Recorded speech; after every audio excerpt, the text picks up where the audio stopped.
We are this close to 1,000 units.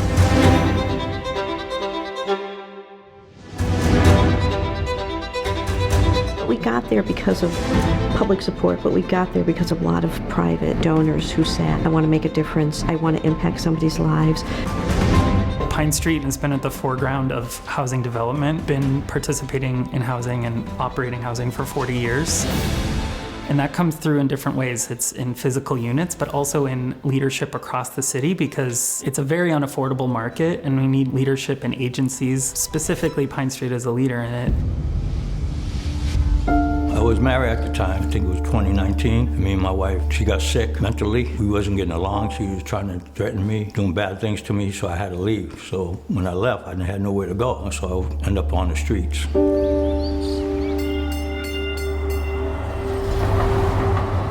Well, I was glad to be in a warm place because, you see people out in the street, which is a really sad thing. You see people sitting on the sidewalk asking for money. It's a bad situation. Once they foreclosed on my father's house, he got real sick. And I went up the street, and my daughter, because I have a daughter and a son, my daughter asked me to come stay with her, but it went for like a little while. I don't like doing that, because in my brain, you're supposed to do for your son and your daughter. They're not supposed to be holding you. That's what made me go to the shelter. It was really great to me, helping me out, give me clothes, anything I need, food, where to go. Get me off the streets. So introduced me to 140 Clarendon Street. That's why I'm here now today. Thanks to them. To have a building like 140 Clarendon, where we have 111 units that are now fully occupied, has made a real significant impact on the number of people experiencing homelessness every night in Boston. So when we started this, pretty much what we did every day was shelter. Almost 100% of what we did was shelter. And then after maybe 10 or 20 years probably, we started building housing and some transitional housing. And it's not just that 1,000 units is going to help end homelessness for people in shelter today. When you get to that kind of scale, you get some positive turnover. Sometimes you see folks on the street or you see folks on a shelter and you don't even know that person is capable to do. For example, when I used to be working in a van, we used to see a lady in Kenmore Square. That lady always was sleeping there, day in, day out, snow, rain, every day, So the other day I met with a friend of mine and he let me know that lady today, she's a nurse in a hospital in Florida. She was able to move forward.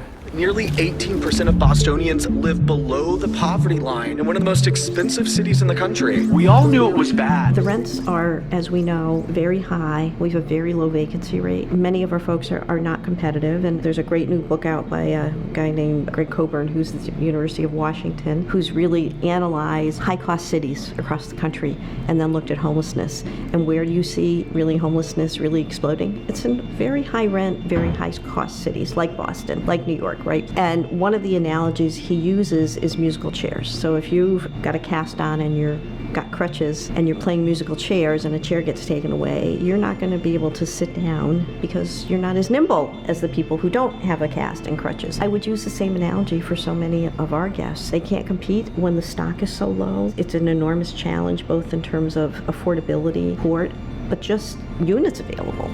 When folks have to worry about where they're staying each night, a lot of the other things they're experiencing kind of move away from priorities, but to have their own housing, and then we can focus on whatever things they want to focus on to be stable in housing, whether it's their medical concerns, mental health, substance use, job training, volunteering, reconnecting with family. It allows people to breathe a little bit, know that they can at least go home. There might be a lot of other challenges they're facing, but we're here to support them.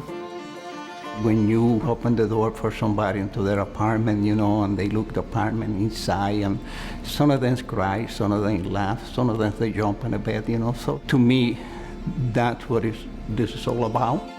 We are not going to solve this alone. We have got to have a community. We're never going to solve these kind of big, really complicated issues without a community behind us. And so our mission is to end homelessness for as many people as we can. But we're aspirational about it.